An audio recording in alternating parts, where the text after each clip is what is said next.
This is David Rawlings. He is a master of swordsmanship and weapon arts with over 25 years experience and is the founder of the London Longsword Academy. Today he's looking at more of the weapons and fighting styles from the intense melee brawls of Chivalry 2. So actually, I tend to think that a recorder could be a really good weapon, provided it was made out of metal and extremely sturdy, possibly sharpened, and possibly with an axe head on it. But it's amusing, and as everybody knows, being in the same room as a recorder is murder. I highly recommend checking out the London Longsword Academy. All the links and information will be in the description, but without further ado, let's see what a swordmaster makes of Chivalry 2.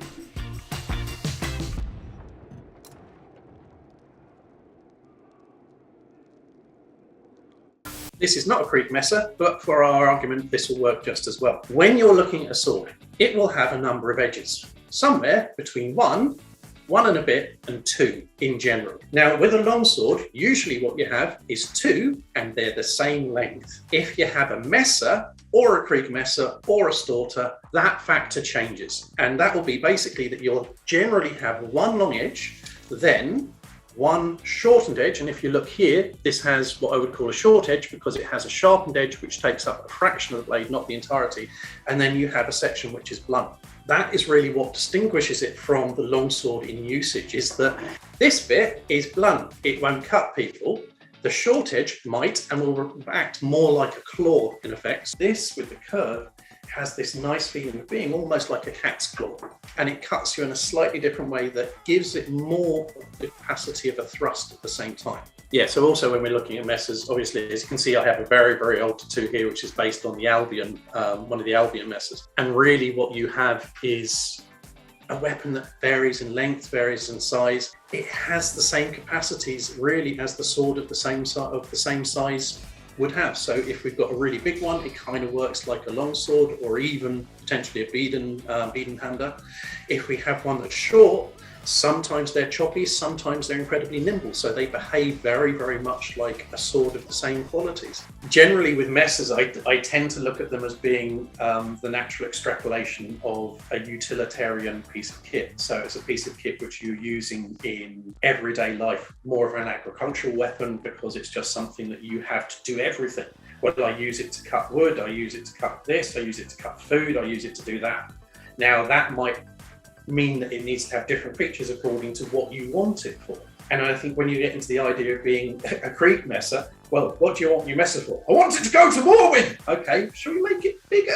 What do you think? Is it going to be dealing with quite so many chickens? Depends how you see your opposition.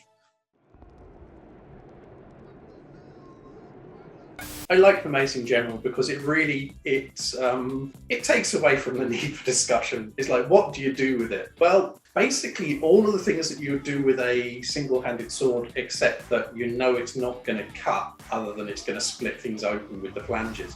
So yeah, usage, thrust with it, smash them. I would like to see more leg hits, I really would. More joy to be had with the weapon, I think. But then, yeah, I do like that you just smash things with it. There's not too much to say.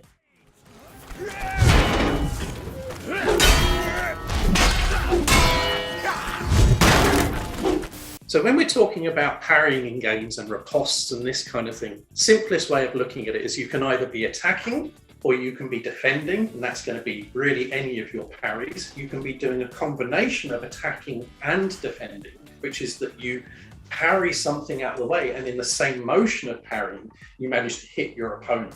Okay, now obviously the counter to that is really that you do an attack which doesn't connect with their weapon while you move, but then fundamentally you've moved and you're just attacking, so that's not really the same thing. The time that you do it in might be the same. So if we discuss indes or really the idea of doing something in the same tempo as our opponent or at the same time as them, what that could mean is that if they hit me and I do something which pushes their sword aside as their hit comes in and I stab them in the same time and motion as their hit, that would be a simultaneous counter in effect. When we're looking at a parry, it's really just the prevention of our opponent hitting us through any interaction of our blade that prevents their blade from hitting us. And a riposte really is something that comes out of that parry in whichever way and kind of like has a return time to it. So it's an interruption followed by another attack. So that would generally be the terminology I'd use.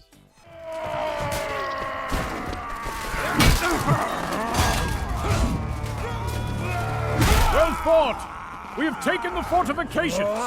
I always wonder with these things as well, that there's this tendency, not so much with this, but there's this tendency to run around with the hammer with the blunt end forwards, and I wonder how much of the time you just reverse the thing and just spike people, just because there's going to be so much more little gaps you can get that thing in.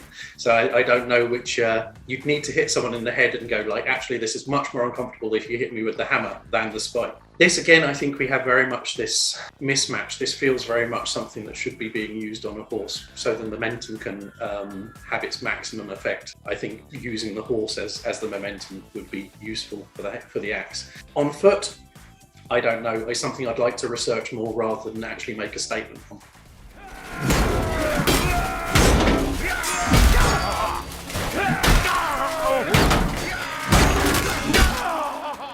It's in these little single-person encounter or two-person encounters that you can really see much more the flaws or the differences that I would suggest that you'd see in combat. So quite often in the parries, it's just when you parry and then there's another one comes rather than you parry and the person's weapon's here, so you just shunt straight in the face. And I think that that's something which is understandable given the issues of latency and this kind of thing. But again, it's something that would be nice to have as a thing, that if your weapon is down here and you're not parrying properly, the next thing you're going to get is going to be a shunt in the face rather than just this blind wailing. But again, this is more of a critique of one-on-one fights rather than when there's massed fights.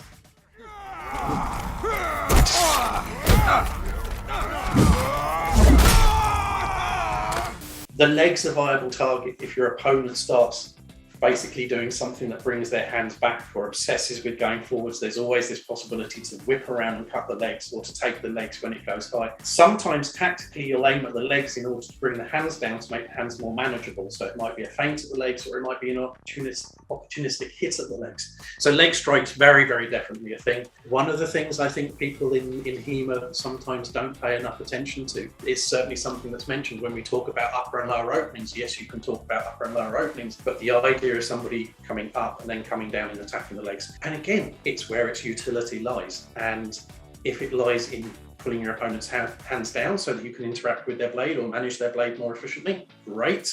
If it's just because they've opened up so much by excelling above that you can go past and cut the legs, also great.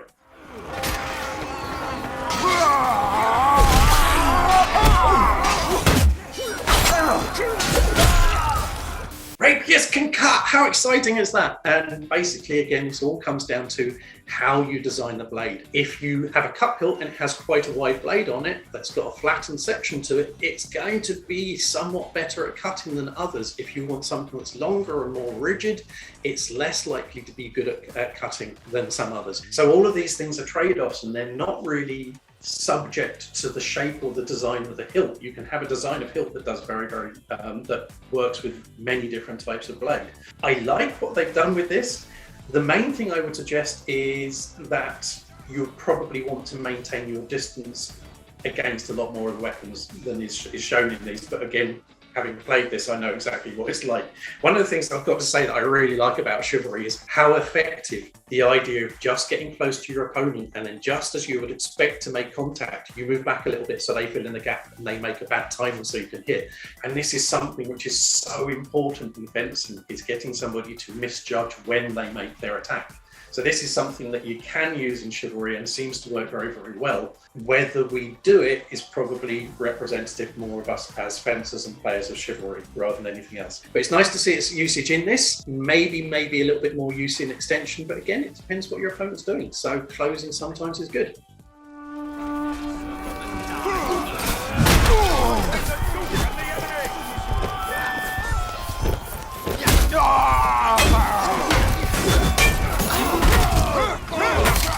So actually, I tend to think that a recorder could be a really, really, really good weapon, provided it was made out of metal and extremely, extremely sturdy, possibly sharpened, and possibly with an axe head on it. But it's amusing, and as everybody knows, being in the same room as a recorder is murder.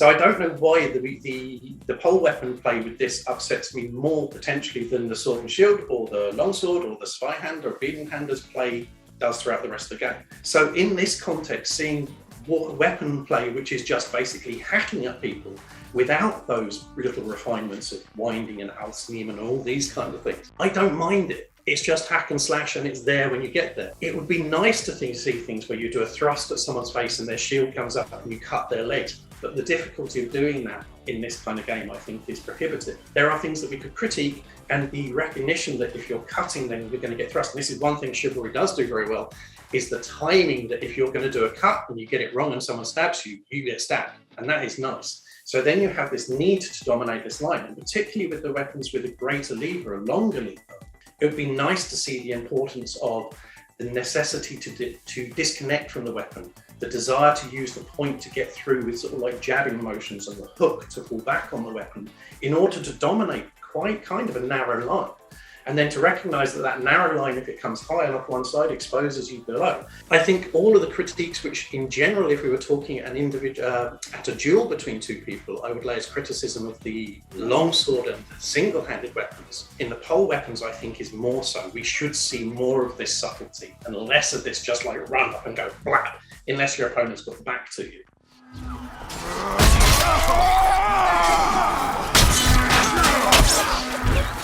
One of the things to bear in mind with pole arms, of course, is what little attachments it has. So if you look at it as being like a little Swiss Army knife, each little piece of it has a different use. So obviously, if it's got a hook, what are you going to use the hook for? If it has a spike, what's that going to be for? If it's got a little slot between the hook and it has kind of a bar that goes down the back, and then this separation between the beak of the weapon and the blade of the weapon, what's that going to be used for? Probably for snaring the weapon for a brief amount of time so you can do something else, or potentially your mate can do something else.